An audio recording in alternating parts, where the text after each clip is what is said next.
चलो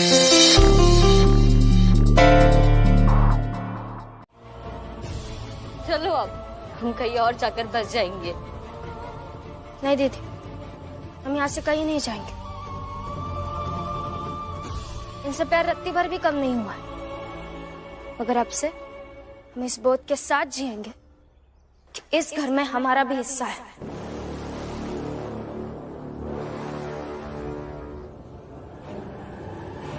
चलिए।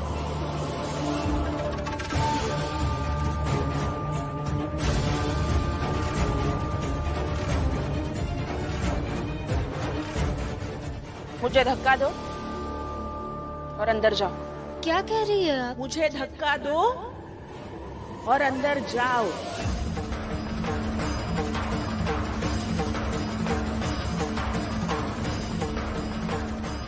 रमा, दे धक्का और आगे बढ़।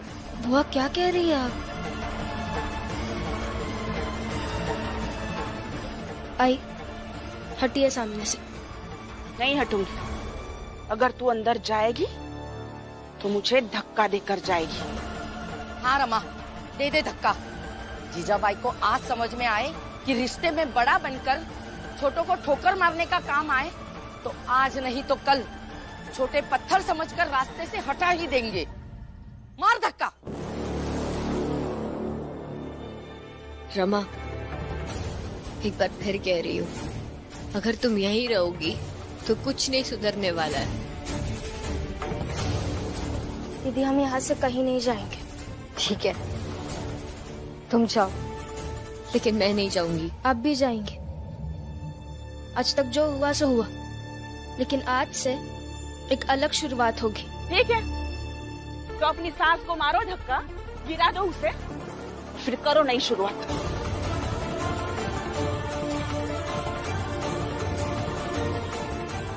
धक्का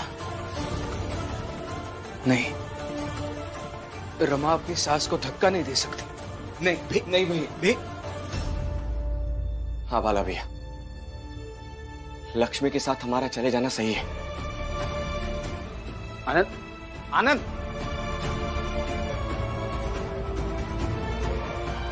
आज इस घर का भविष्य घर की दो बहुओं के हाथ में है। आई, सामने से हटिए, जिद मत कीजिए। धक्का मार के जाना। आई हटिए ना सामने। नहीं हटूंगी। तो ठीक है, फिर यही करते। नहीं रमा,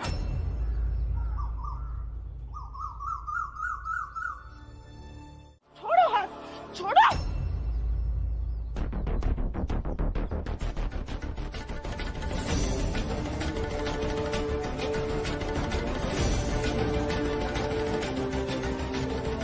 आई, हम सब एक साथ मिलकर रहते हैं ना। आप, हम, लक्ष्मी दीदी, आनंद भैया, बुआ, जैसे पहले रहते थे।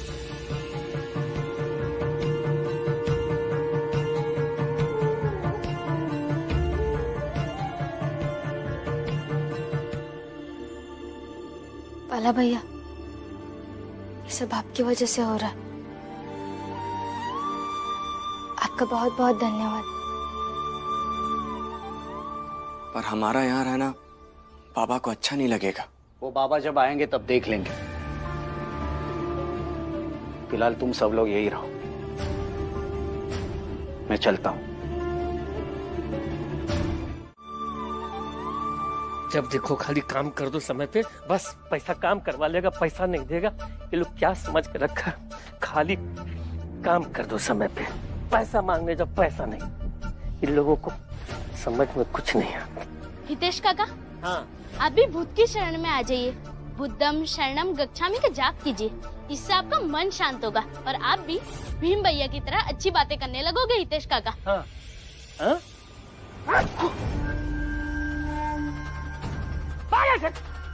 बड़ा आया भीम का तरफदारी करने के लिए। संभालो इसको। बेटा, वो बड़े हैं तुमसे और पूजा पाठ व्यक्ति की अपनी आजादी पर निर्भर करता है, इसलिए किसी के भी ऊपर दबाव नहीं डाला जा सकता। और तुम्हें ऐसी बातें बिल्कुल भी नहीं करनी चाहिए। आइए, हम सब भी उसी विषय पर बात कर रहे थे, सोच रहे थे।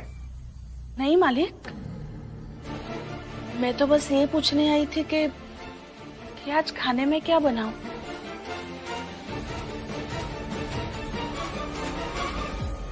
ये ऐसी बातें क्यों कर रही है आप? मालिक, एक नौकरानी कैसी बातें कर सकती है? अब तो ये घर आप सबका है। मैं मेरी मर्जी से ना ही किसी को घर में रख सकती हूँ और ना ही किसी को घर से निकाल सकती हूँ। तो कैसा घर?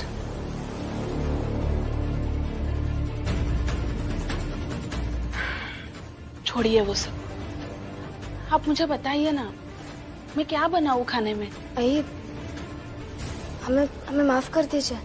हमारा मकसद ये सब करने का नहीं था।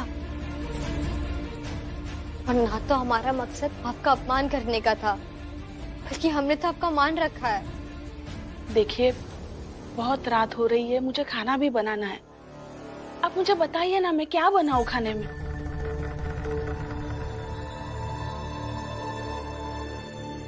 आई, अब आइए बैठिए, हम कुछ बना लेंगे। नहीं मालकिन,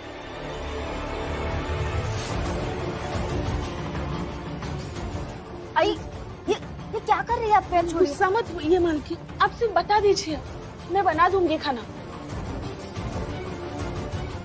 आई, मेरे पैर छोड़िए। नहीं मालकिन, मैं यही ठीक हूँ, मालकिन के चरणों में।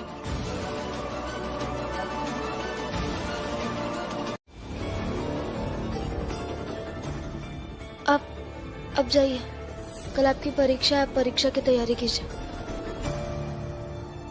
और आनंद भैया, आप भी जाकर आराम कीजिए। जाइए, इन्हें लेकर जाइए। चलो। मत जाइए ना मालिक, मालिक मुझे बताइए ना, मैं क्या बनाऊं? भाई आप उठिए ना, मैं आखिरी बार कह रही हूँ। मैं उठूंगी तो नहीं, आप मुझे पहले बताइए मैं खाने में क्या बनाऊं, फिर मैं उठूंगी। आई उठिए। नहीं, मैं नहीं उठूंगी। दीदी, ये ऐसे नहीं उठेंगे, हमें कुछ करना होगा। क्या करना होगा मालकिन? आप चाहे तो मुझे लात मार मार कर बेहोश कर सकती है, मारिए ना लात। वैसे भी इस घर में मेरी हैसियत ही क्या है, आप मारिए ना लात मुझे। भाई, आपकी बहुत हैसियत है, एक आई की जो हैसियत होती है उतनी हैसियत है आपकी। छोड़िए ना आई।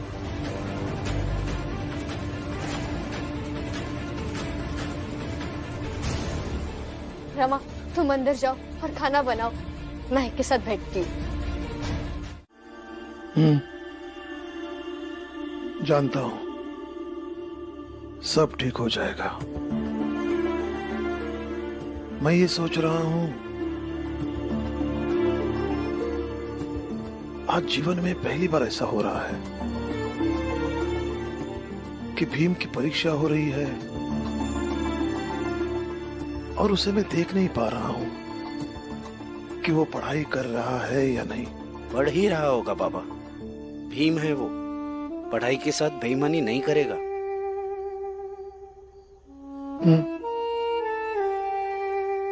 जानता हूं,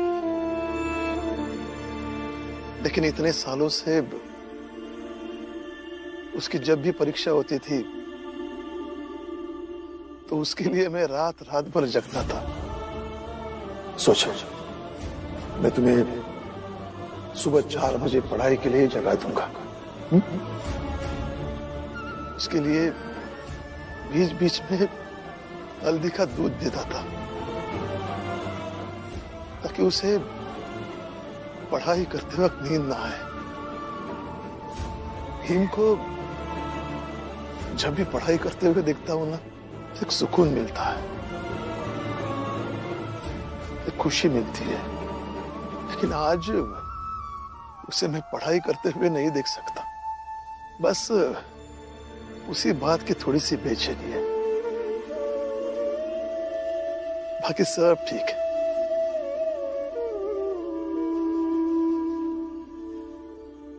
जा बेटा, सो जा,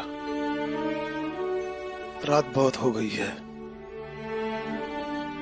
मैं भी थोड़ी देर में आता हूं सोने के लिए। जा।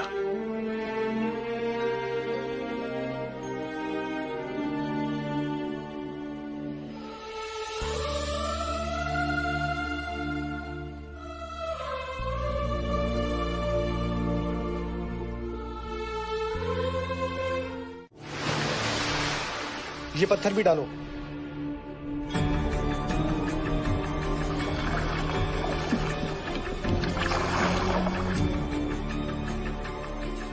ये सब उठाओ, जाओ जल्दी जल्दी।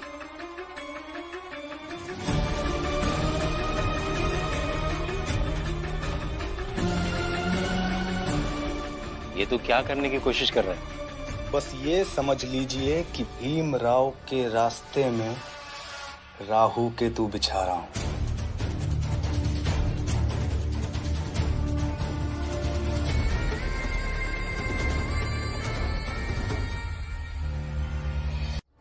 समझा? तू उसकी परीक्षा पक्की करने की कोशिश कर रहा है। जी भाऊ, आइए आइए, वो आता ही होगा।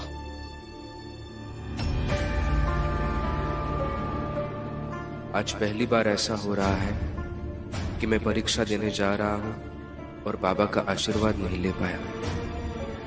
पता नहीं बाबा कहाँ हैं। उनके बिना सब अधूरा लग रहा है।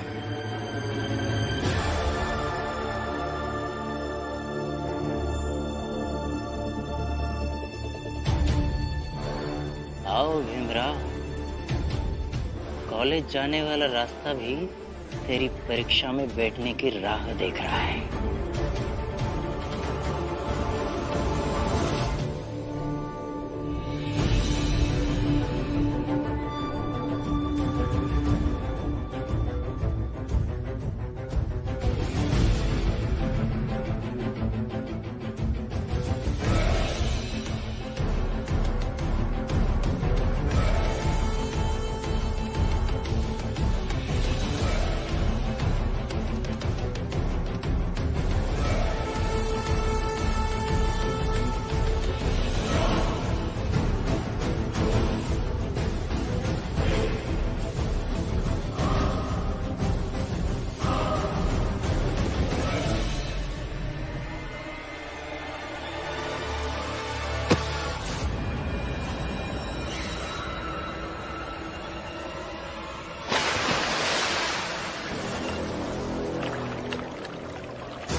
ये जो कॉलेज का रास्ता है ना, ये तुम्हारे लिए सही नहीं है। अरे गलत रास्ते पे चल रहे हो तुम, और गलत रास्ते पे जाओगे तो दुर्घटनाएं तो होंगी ना, ये चोटें भी लगेंगी और जख्म भी होंगे। इसलिए इसमें हमें कोई दोष मत देना। ना ना ना, हमने कुछ नहीं किया। ये जो पत्थर दिख रहा है ना, ये छोटे छोटे पत्थर जिससे तुम्हें ये चोट लगी है, ये सब तुम्हारे अपने कर्मों का फल है भीमराव। जानते हो कैसे? छोटी जात का होने के बावजूद पढ़ना लिखना, बड़े होना और हम जैसे ऊंची जात वाले लोगों की बराबरी करने का जो दुस्साहस किया है ना तूने, उसी का फल है ये, जो इन कंकड़ों के रूप में चोट में तुझे मिला है। अब भुगत इसे और यही खड़ा रहे।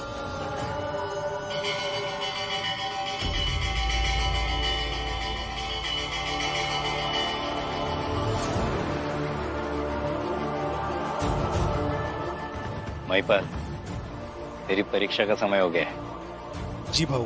हाँ बेटा, जा अच्छे से जमा के परीक्षा देना। जी बाबा। जीते रहो।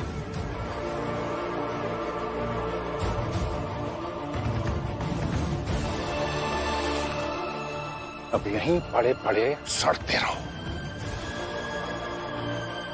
और भूल जाओ इस परीक्षा को।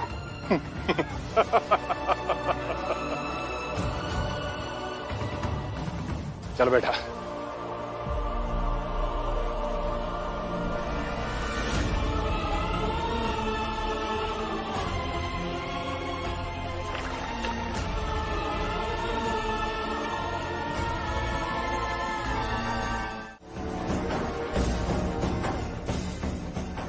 खून और गंदगी से ही तो संबंध है भीमराव। मैं इस कॉलेज का नया प्रिंसिपल, तुम्हारे बारे में बहुत कुछ सुन रखा है। मैं अच्छी तरह जानता हूं कि तुम प्रिंसिपल ऑफिस में आकर समय बर्बाद करते हो। इससे पहले कि तुम कोई बखेड़ा लेकर आओ, मैं खुद आ गया। ए, आवाज दे। सिर्फ 3 घंटे तुम्हारे पास। चुप, खामोश। सर, मेरी परीक्षा शुरू होने जा रही है सर, मुझे अंदर जाने दीजिए ना प्लीज। देख रहा हूं, और कुछ समय परीक्षा का बीत चुका है। देखिए सर, मुझे परीक्षा देनी है, मुझे अंदर जाने दीजिए। मैं हाथ जोड़ता हूँ आपके सामने, लेकिन मुझे अभी अंदर जाने दीजिए सर। सुनाई नहीं देता तुम्हें? खून और गंदगी का ही तो खेल है। तुम्हारी जात के लोगों से कोसों दूर खड़ा होना चाहिए, और तुम चाहते हो कि मैं तुम्हें अंदर आने की इजाजत दूं? इतनी गंदगी से परीक्षा सदन का माहौल खराब हो सकता है, गंदा हो सकता है, और बाकी विद्यार्थियों के लिए अशुभ हो सकता है। अशुभ? दूध दूध दूध।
ऐसे गीले कपड़ों में जाओ, पहले धूप में जाओ, खड़े रहो और कपड़े सुखाओ, फिर अंदर जाओ। समझ गई है सर।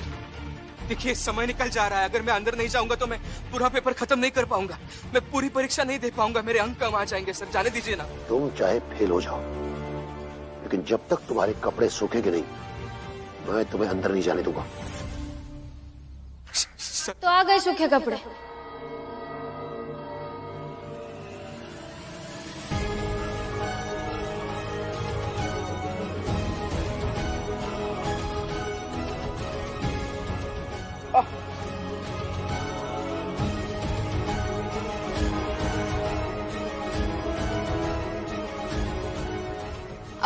अब जाइए परीक्षा देने।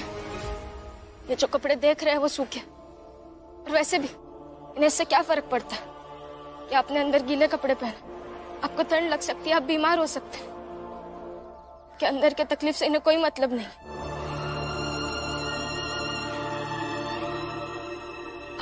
अब जाइए परीक्षा देने। और हाँ, सबसे ज्यादा आपको इसी विषय में अंक लाने होंगे।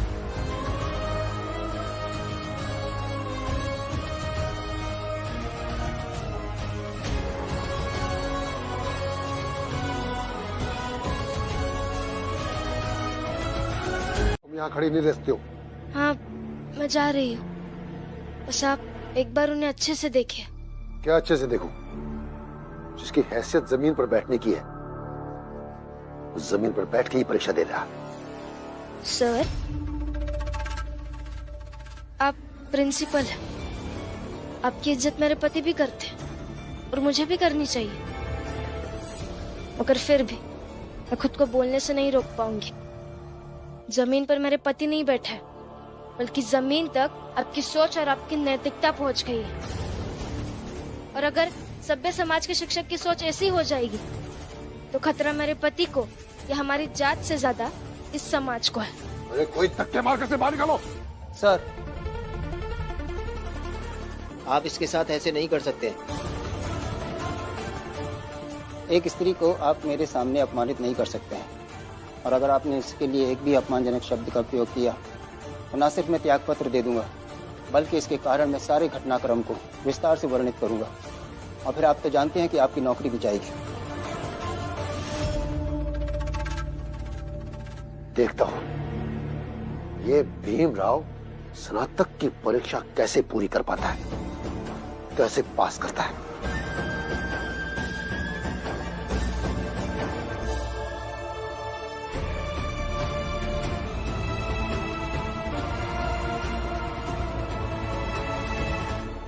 सर, यहाँ आसपास कोई औषधि पौधे होंगे तो मैं उनके पत्ते तोड़ सकती हूँ क्या?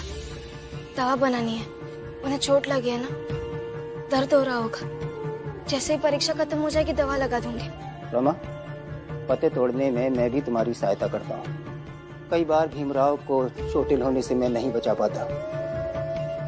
दवा बनाने में तुम्हारी सहायता कर सका तो मुझे भी संतोष होगा।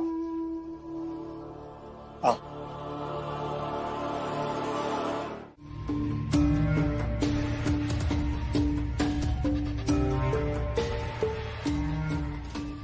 देखो देखो उसे देखो कैसे लिख रहा है, जल्दी जल्दी लिखो। तो जो सिखाया था वो याद है ना? आराम से लेकिन जल्दी, समझा?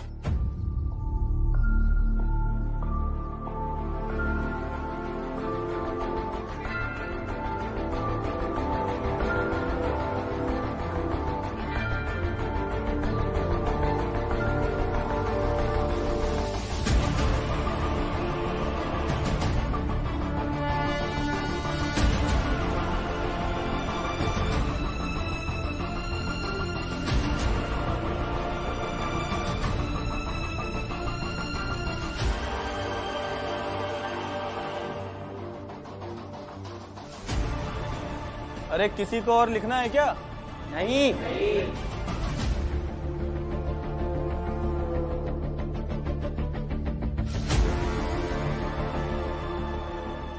तो फिर एक बात बताओ दोस्तों। आ जाओ आ जाओ। हम ऊंची जात के जितने लड़के हैं सब लिख चुके हैं, तो अब हमारे सामने कोई छोटी जात का जवाब लिखेगा तो हम लिखने देंगे क्या? नहीं। और चाहेंगे कि अब कॉलेज ही ना पहुंच पाए, और अगर पहुंच गए तो कुछ लिख ही ना पाए। रमा, वो मेघनाथ जी, उनके 2 बेटे, चाहे जो कर ले, मगर मुझे फेल नहीं करा सकते। पता है क्यों? क्योंकि मेरे पास तुम जो हो। दर्द से तो वो लोग डरते हैं ना जिनके पास दवा नहीं होती। तुम मेरी दवा हो रमा। हर मुश्किल की काट हो तुम। हर मुश्किल परिस्थिति में दौड़कर आ जाती हो मेरी मदद करने। आज भी अगर तुम सही समय पर नहीं पहुंचती तो शायद गुरुजी मुझे कक्षा में बैठने ही नहीं देते।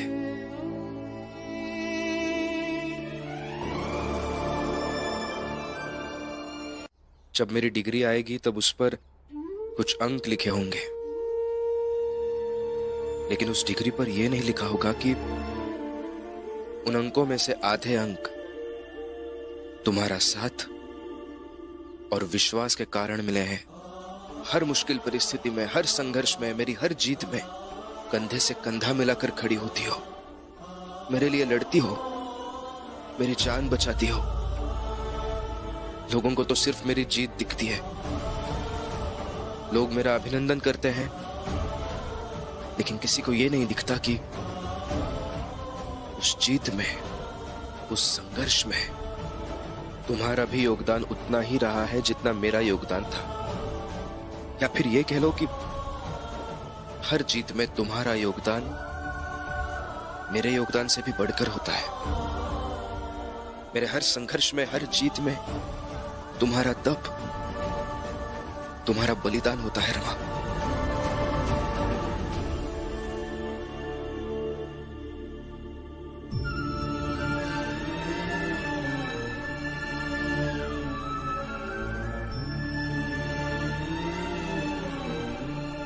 तुम मेरी जीवन जीने की प्रेरणा हो रमा।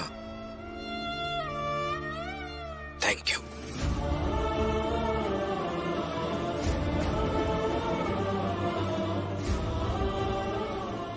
आपकी ऐसी बातें सुनकर ना मैं डर जाती। आपकी जितनी अपेक्षा है मुझसे, पता नहीं कभी पूरी कर भी पाऊंगी या नहीं। तुम मुझे पूरा करती हो उतना ही काफी है।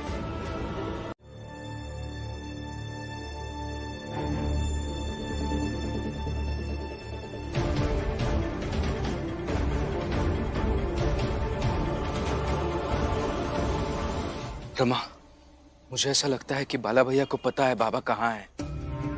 ऐसा क्यों लग रहा है आपको?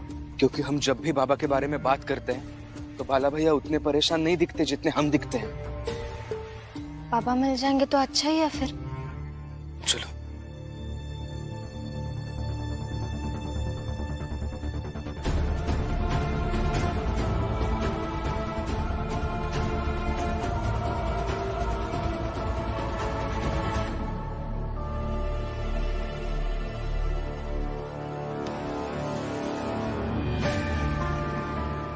बाबा कहाँ चले गए आप? आपके बिना कैसी हालत है सबकी। लौट आइए ना जल्दी।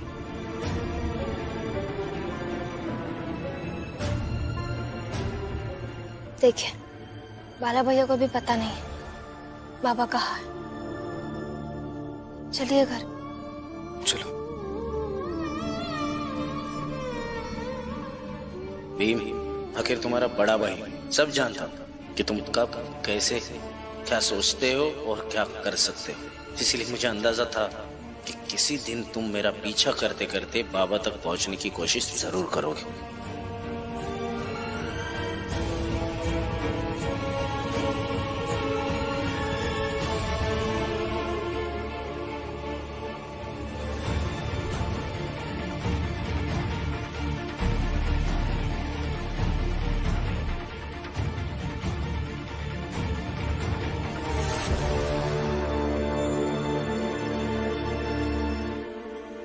बाबा लीजिए, खा लीजिए। बहू, जब बाला आ जाएगा तो उसके साथ ही खाना खाऊंगा। मैं अक्सर अपने बच्चों के साथ ही खाना खाता हूं, आदत सी हो गई है। वहां चाल में भीमानंद थे तब भी, और यहाँ बाला के घर में हूं तब भी। और वैसे भी बाला के साथ रहने का कम मौका मिला है मुझे। अभी हूं तो थोड़ा प्रेम उसके प्रति भी जताने दो।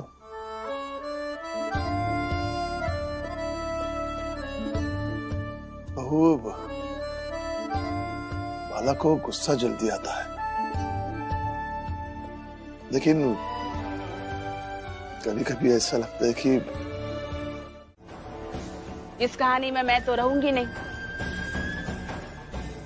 लेकिन इस बार उन दोनों को मैं एक नहीं होने दूंगी, और ना ही मैं उनसे अलग रहूंगी। ये बात तुम दोनों भी कान खोलकर सुन लो, तो उस भीम को भी समझा दो। भीम भाव कभी किसी का हक नहीं छीनते। रिश्तों की जो बारीक रेखा होती है वो उससे भी अपने आप को बचा कर रखते हैं। मुझे नहीं लगता कि भीम भाव हमसे कुछ छुपाएंगे या झूठ बोलेंगे। भीम भाव कभी कुछ गलत नहीं कर सकते। गलत सोच रही है तू। भीम सिर्फ दिखता ऐसा है, अच्छा है नहीं वो। पता नहीं तुम दोनों के आंखों पे से पट्टी कब हटेगी और कब भीम का असली चेहरा तुमको दिखेगा। हाँ ठीक है आई, भीम बहुत बुरा है। आपको उसके बारे में जो सोचना है सोचिए। ना हम आपकी सोच को बदल सकते हैं और ना आप हमारी। लेकिन ये सब हमारे सामने बार बार कहने का कोई फायदा नहीं है। बाबा बाला भैया के घर रह रहे हैं।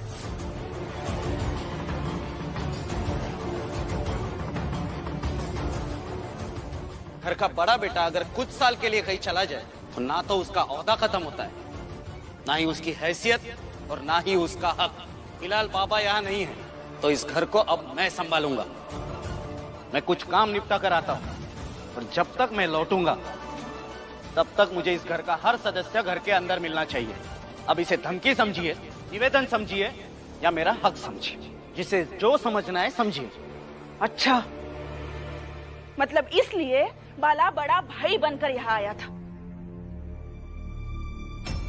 मैं अभी जाकर बाला के घर से उन्हें छीन कर लेकर आऊंगी।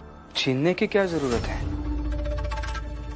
बाबा तो बाला भैया के भी है, अपने बेटे के यहाँ रह रहे हैं, रहने दीजिए। जब उन्हें ठीक लगने लगेगा वो खुद आ जाएंगे। कठपुतली समझ कर रखे हो क्या मुझे? जब मन किया तब बता दिया, जब मन किया तब कह दिया कि बाला भैया के घर पे जाने की जरूरत नहीं है। अगर नहीं जाने देना था मुझे तो तुम्हें मुझे ये बताने की जरूरत ही क्या थी? इसलिए बताया क्योंकि मुझे ऐसा लगा कि बाबा कहाँ हैं ये आपके लिए जानना जरूरी होगा। तुम सब लोग रहो यही, मैं जाकर मेरे पति को लेकर आऊंगी। आई, व्यक्ति जब बीमार होता है उसे दवा के साथ साथ शांति की भी जरूरत होती है। बाबा रह रहा है ना वहाँ शांति से, रहने दे जाना वहाँ, और जब ठीक हो जाएंगे उनकी तबीयत तो आ जाएंगे। अब तो मैं मेरे पति को लेकर ही आऊंगी।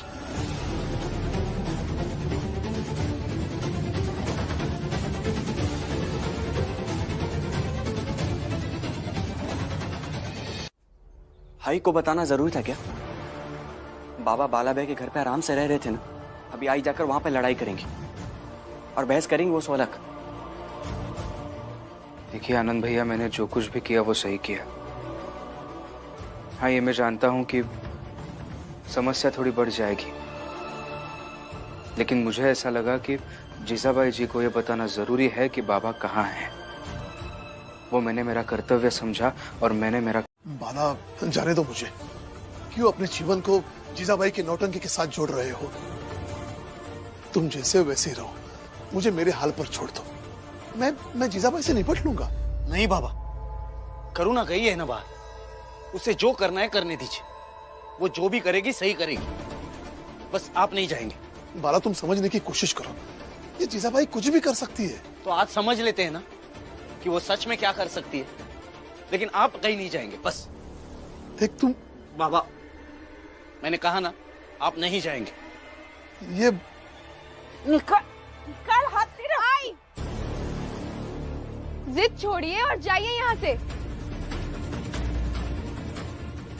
ठीक है, नहीं जाने देगी ना तू मुझे अंदर, तो अब देख तू कैसे खुद मेरे पति को बाहर लेकर आएगी और मुझे कहेगी कि उन्हें ले जाइए। ठीक है, वो भी देख लेते हैं। तो अब देखना कि कैसे वो खुद मेरे साथ आने के लिए तैयार हो जाएंगे।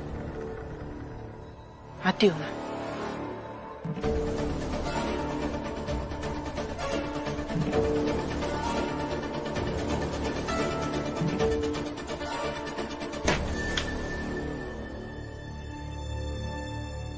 बहू, क्यों हमारे पहले से उलझे हुए रिश्तों में अपना समय बर्बाद कर रही हो? ये जीजाबाई को कुछ भी कभी भी समझ नहीं आएगा। बाबा, इस बार आई को मैं समझाऊंगी, आप चिंता मत कीजिए। मैं भी देखती हूँ वो कैसे आपको यहाँ से ले जाती है। तुम दोनों समझ क्यों नहीं रहे हो? ये जीजाबाई किसी भी हद तक जा सकती है। बाबा, आपकी बहू भी कुछ कम नहीं है, किसी भी हद तक तो ये भी जा सकती है। अगर ये मेरी शराब छुड़वा सकती है तो ये कुछ भी कर सकती है।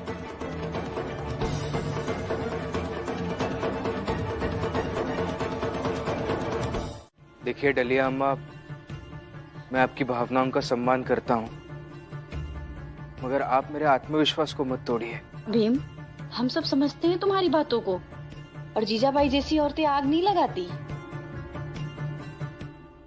सालों से जानती हुई उस औरत को, वो सिर्फ डराती है, करती कुछ नहीं है। फिर क्यों उसकी कसम तोड़नी है? बुआ मैं भी जानता हूँ कि वो सिर्फ डराती है, लेकिन अगर अनहोनी घटने की आशंका हो तो हम यहाँ हाथ पे हाथ रखकर तो नहीं बैठ सकते है ना। और ये किसी के जान से जुड़ा हुआ सवाल है। भीम समझ बेटा, जीजाबाई ऐसा कुछ भी नहीं करेगी जिससे उसकी जान जाए। उनकी जान नहीं जाएगी, लेकिन वहाँ पे करुणा भाभी भी है, बाला भैया है, हमारे बाबा है, वो सब परेशान हो जाएंगे उनमें से किसी को कुछ हो गया तो। इसलिए मुझे जाना ही होगा बुआ। जाइए आप, जाइए।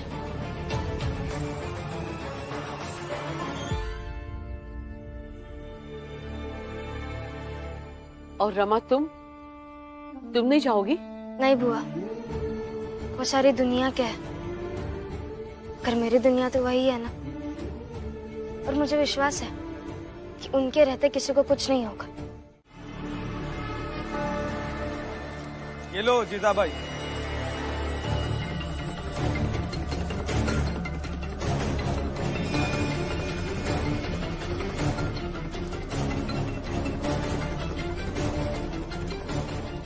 और दिखा दो आज कि जीजाबाई जो कहती है वो करती है। बताओ उन्हें भेजेगी या जलकर राख हो जाऊं? आती हूँ मैं।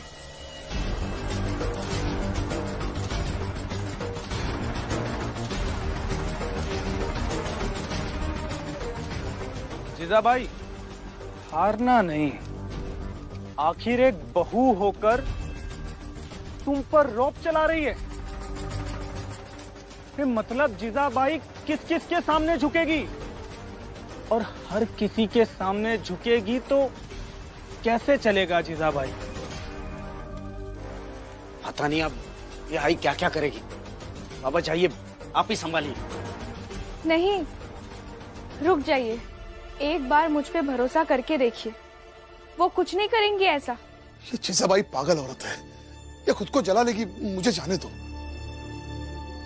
करुणा, करुणा आ रही है या जला लो खुद को?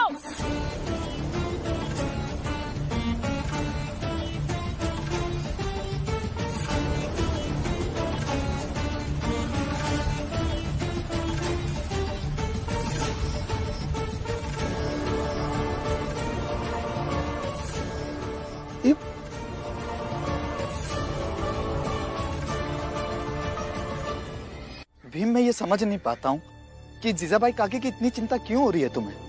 क्योंकि मालूम वो एक व्यक्ति है, उनमें जान है और हर किसी को जीने का अधिकार होता है। हर व्यक्ति हर किसी के लिए अच्छा नहीं हो सकता, लेकिन किसी ना किसी के लिए तो अच्छा ही होगा ना।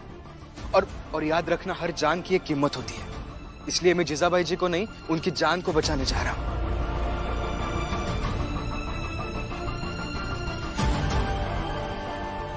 इस भीम की तरह तो मैं कभी नहीं बन पाऊंगा। इतना प्यार वो उससे भी कर लेता है जो उससे इतना नफरत करता हो।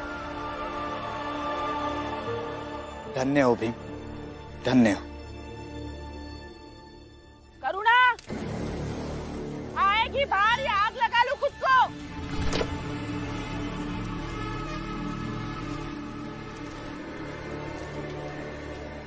आ गई मैं।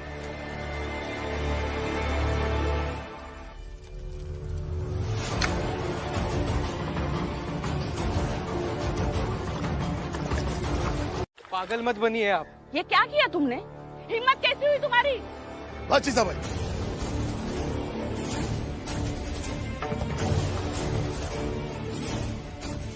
बहुत हो गया, तंग आ गया हूं मैं तुमसे। तुम मुझे चैन से जीने नहीं दोगी ना? चलो।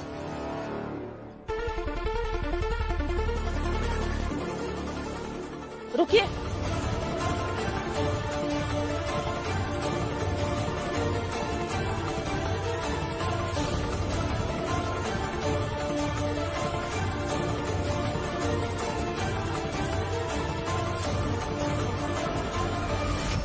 क्या हुआ फैसला?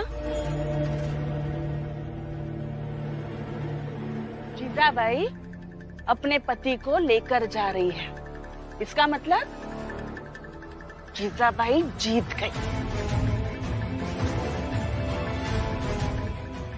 और अगर जीजाबाई जीत गई तो हारा कौन?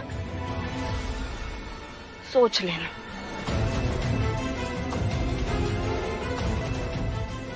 हार गई करुणा।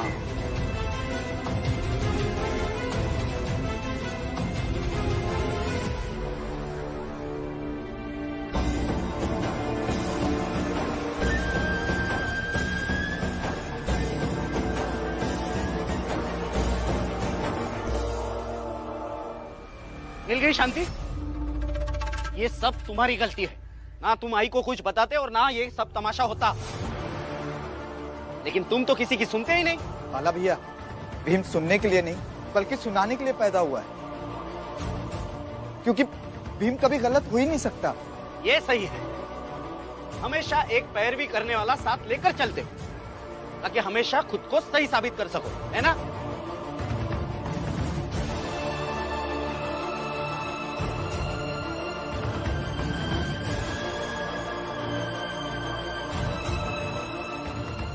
भीम,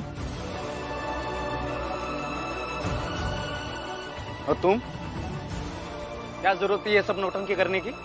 क्या जरूरत है ये तेल अपने आप पर छिड़कने की? चलो अंदर। अंदर नहीं, अब मैं अपने ससुराल जाऊंगी, अपने बाबा के पास, और अपनी उस सास को सबक सिखाऊंगी। पागल हो गई हो? तुम कहीं नहीं जाओगी। मैं जाऊंगी तो जाऊंगी, और आपको भी मेरे साथ चलना होगा। आज तक मैंने कभी जिद नहीं की उस घर में जाने की, लेकिन आज मैं जिद करूंगी। मैं उस घर में नहीं जाऊंगा। नहीं, आपको चलना होगा मेरे साथ। आप यही कह रही है ना कि हम जो कहेंगे आप वही करेंगी? तो हम कह रहे हैं चाहिए और जाकर आराम से बैठिए।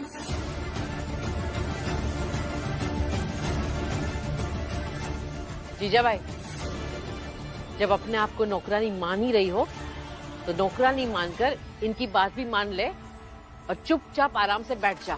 अरे हाँ, आपका तो पति है नहीं ना? आपको क्या पता, जब पति बीमार रहता है तो पत्नी चुपचाप नहीं बैठ सकती।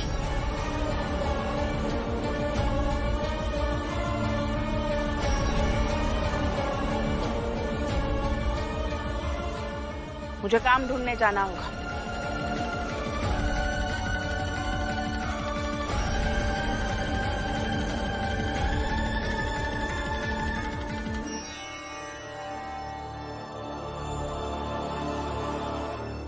रमा, लक्ष्मी, बहुत दिनों बाद तुम्हारी जेठानी वापस घर लौट कर आई है। जाओ, उसके स्वागत की तैयारी करो। हाँ बुआ।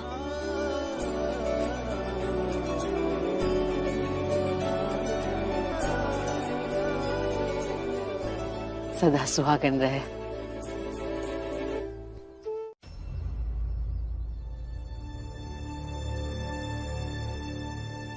जीजाबाई, यही जो तुम थोड़ा लड़के भाग जाती हो ना, ये ना तो तुम्हें जीतने देता है और ना ही चैन से रहने देता है।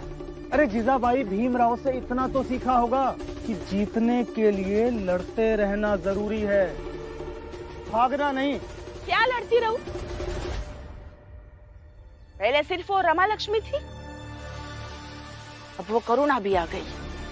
सब मिले हुए हैं और सब लोग अब बस यही चाहते हैं कि किसी भी तरह मैं मर जाऊं, लड़ जाऊं, भाग जाऊं यहाँ से, कुछ भी हो जाए मेरा। वो सब लोग मुझसे छुटकारा पाना चाहते हैं और मैं उस भीम से। जीजाबाई,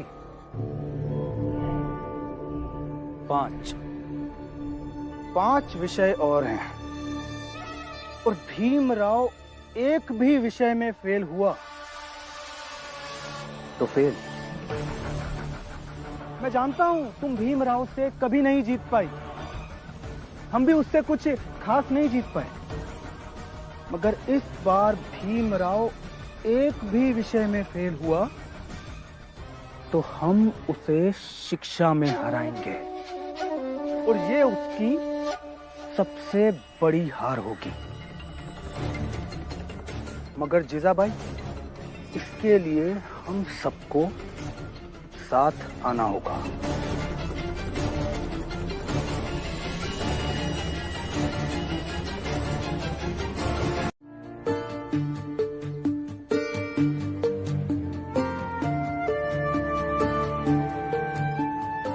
ये चिट्ठी भीमराव को अभी नहीं दूंगा। जब उसकी परीक्षा समाप्त हो जाएगी और परीक्षा का परिणाम आ जाएगा, तब उसे ये चिट्ठी दूंगा। गुरुजी, क्या लिखा है चिट्ठी में? ज्योतिबा फुले जी की सत्यशोधक समाज एक संस्था है। उन्होंने लिखा है कि ग्रेजुएशन में अगर भीमराव पास करता है तो वो छोटी जाति का पहला विद्यार्थी होगा जिसने ग्रेजुएशन पास की। इसलिए इसका जश्न उनकी संस्था भी मनाएगी ताकि छोटी जात के बच्चों को आगे पढ़ने के लिए प्रेरणा मिले। हाँ, थोड़ा बहुत तो मैंने भी सुना है भीमराव के बारे में, बड़ी जात वाले लोगों के मुंह से। आपको क्या लगता है, क्या वो इस बार पास कर पाएगा?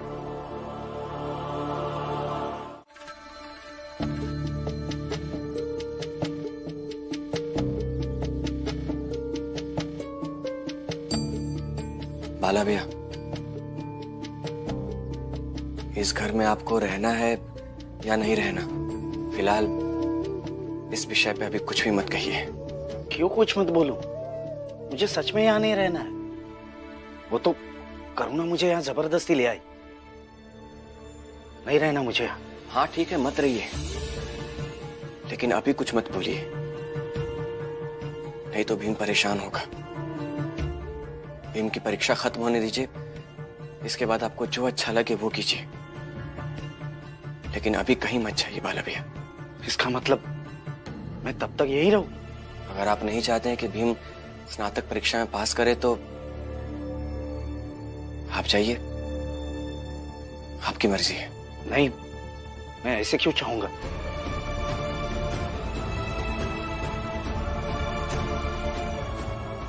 ठीक है, मैं अभी के लिए रुक जाता हूं, लेकिन जिस दिन उसकी आखिरी परीक्षा होगी उस दिन मैं यहां से चला जाऊंगा, फिर चाहे जो हो।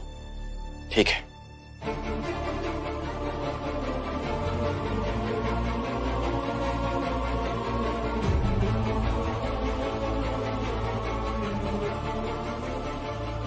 मैं अब आपको इस घर से जाने नहीं दूंगी, ये वादा रहा मेरा।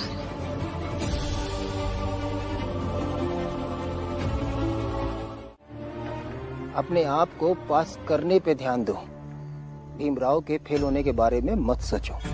ये कौन है? शिक्षक हैं, हमारे कॉलेज में पढ़ाते हैं। जात के हमारे बराबर हैं, पर खड़े हमेशा उस भीम के बगल में रहते हैं। क्या सर, आप भी इतने पढ़े लिखे होकर सोच नहीं पा रहे हैं?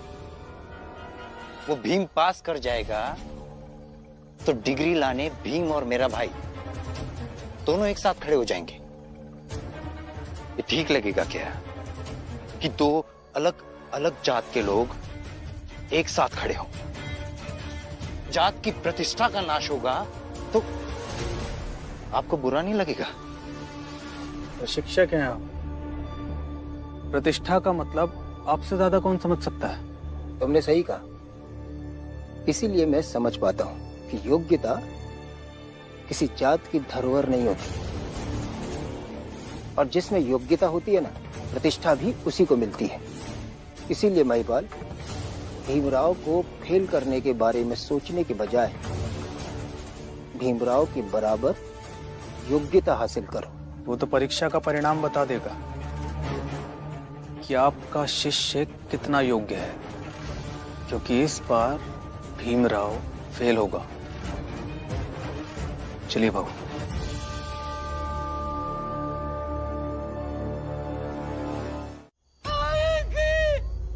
आग लग गई, कपड़ा जल गया सब,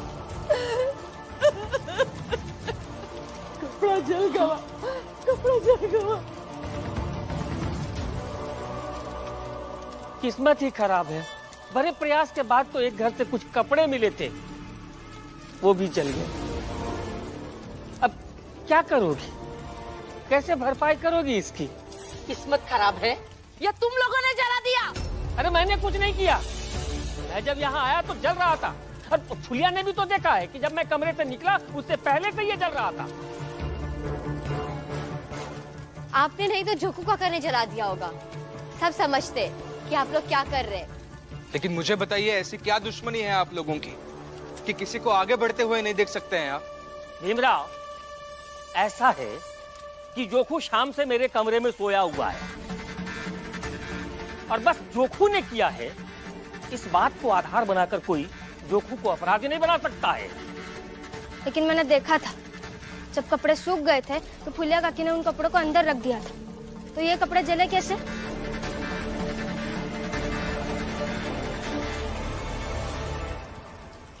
अरे शर्म नहीं आती आप सबको? आपके साथ रहने वाली एक स्त्री के साथ ऐसी दुश्मनी, ऐसी लड़ाई? नहीं आनंद भैया, एक स्त्री के साथ नहीं लड़ रहे हैं।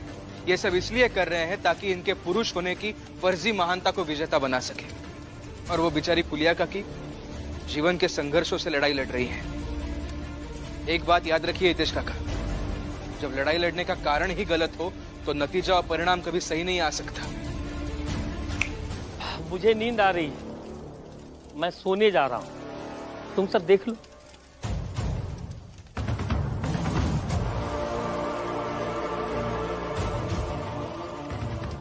मैं फुलिया को देखती हूँ। चलो सब लोग खाना खाते हैं, आओ।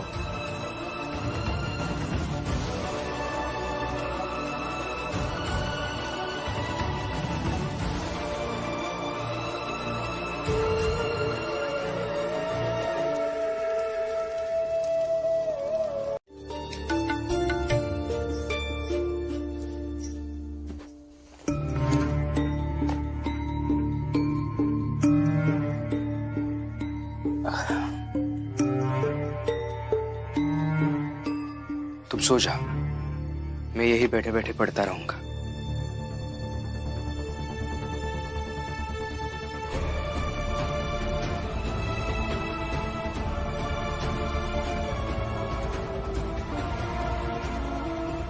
ये दर्द ठीक क्यों नहीं हो रहा है?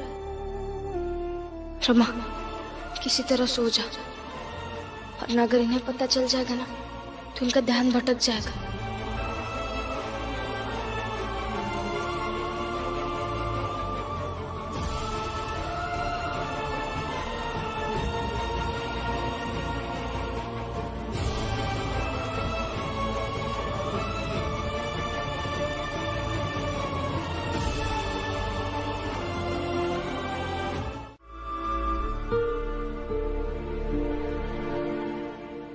और तुम्हारा शिक्षा के प्रति जो प्रेम है, जो निष्ठा है, उसे देखकर ऐसा लगता है कि सच में तुम स्नातक की परीक्षा उत्तीर्ण होकर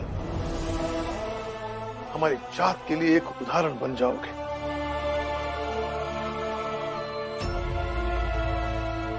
लेकिन बेटा, कभी कभी तो मुझे ऐसा लगता है कि तुम अपना ये नाम भीमराव अंबेडकर देश विदेश में पहुंचाओगे।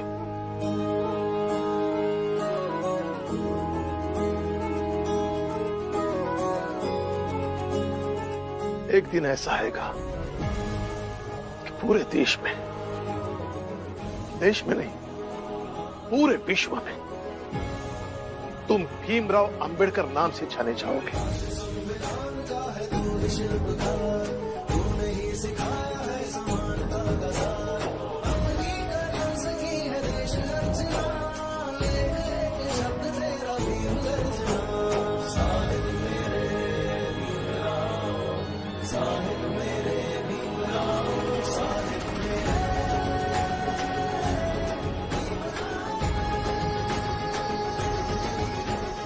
करुणा,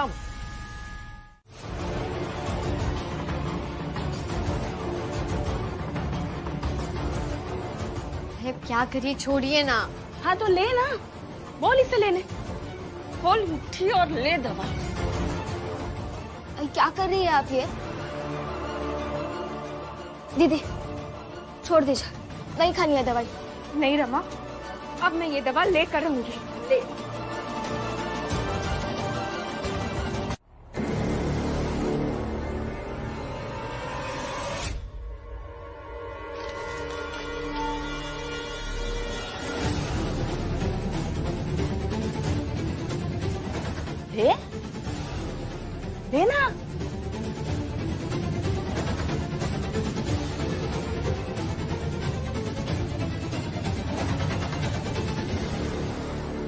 ले, तू ही ले।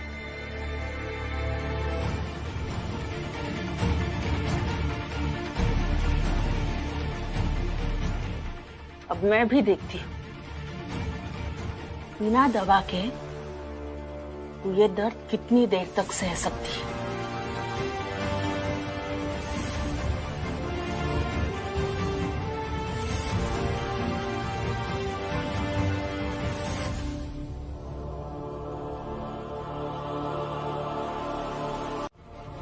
और उन्हें बिल्कुल भी खबर नहीं लगनी चाहिए, नहीं तो वो परेशान हो जाएंगे।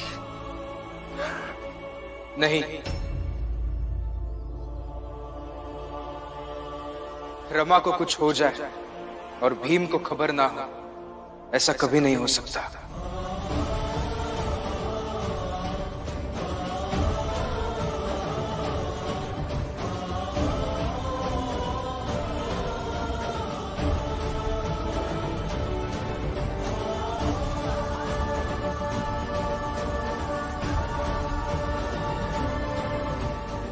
रमा, इसका मतलब तुमने झूठ बोला ना मुझसे? तुम्हारे पेट का दर्द कम हुआ ही नहीं था। चलो मैं तुम्हें हॉस्पिटल लेके जाता हूँ। नहीं नहीं नहीं नहीं नहीं, अब परीक्षा देने जाइए, मैं बाकी सबके साथ चले जाऊंगी अस्पताल। मैं नहीं जाऊंगा रमा परीक्षा देने। जब तक तुम इस दर्द से पूरी तरह से उभर नहीं जाती, मैं नहीं जाऊंगा कॉलेज। कैसी बातें कर रहे हैं आप? आपकी परीक्षा ज्यादा जरूरी है। मेरे लिए तुम ज्यादा जरूरी हो रमा।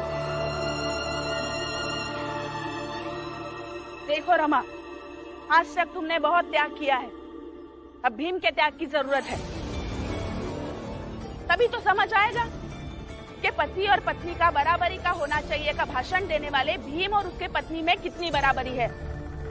आई, अब भड़काइए मत। अब जाइए परीक्षा देने। अब आई की बातों पर ध्यान मत दीजिए, अब जाइए। बाबा, अब कहिए ना इनसे, कहिए ना कि ये चाहे परीक्षा देने। नहीं रमा, देखो, एक बार मेरी तबीयत ठीक नहीं थी तो परीक्षा छूटी थी ना। आज तुम्हारी तबीयत खराब है, आज भी छोड़ दूंगा परीक्षा। नहीं छोड़ सकते, क्योंकि आपकी परीक्षा, उन परीक्षाओं के परिणाम, आपकी उपलब्धि, ये सब बहुतों के लिए ज्यादा जरूरी है।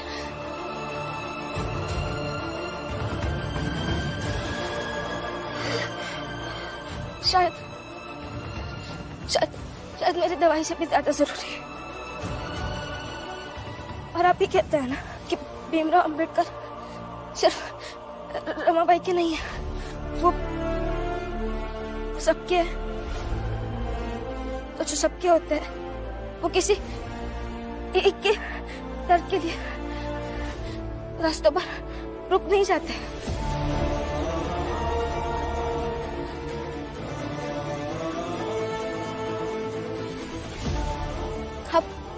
अब जाइए परीक्षा देने।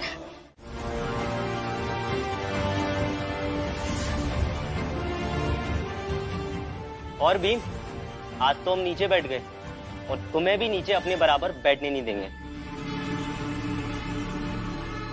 तो आ गए सारे बच्चे?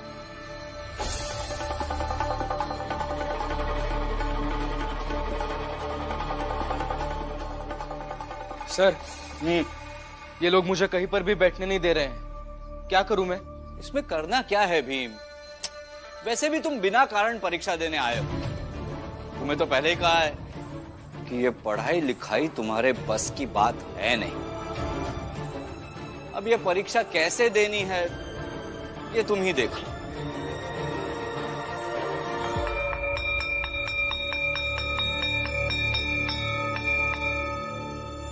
चलो सब लोग तैयार हो जाओ। अब मैं सभी को प्रश्न पत्र और उत्तर वही बांटूंगा, ठीक है?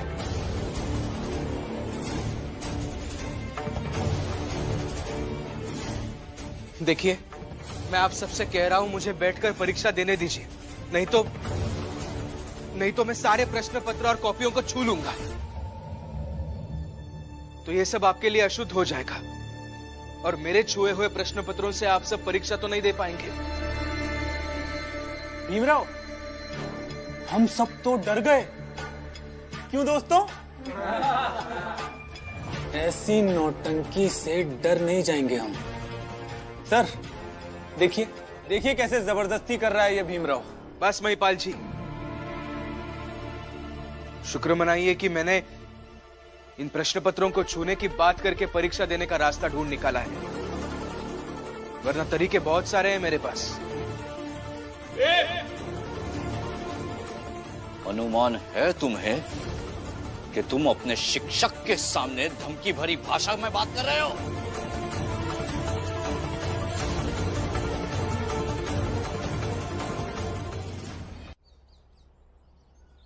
क्षमा कीजिए सर, लेकिन सर क्या आपको अंदाजा है किन परिस्थितियों से गुजर के आज मैं यहां परीक्षा देने आया हूं?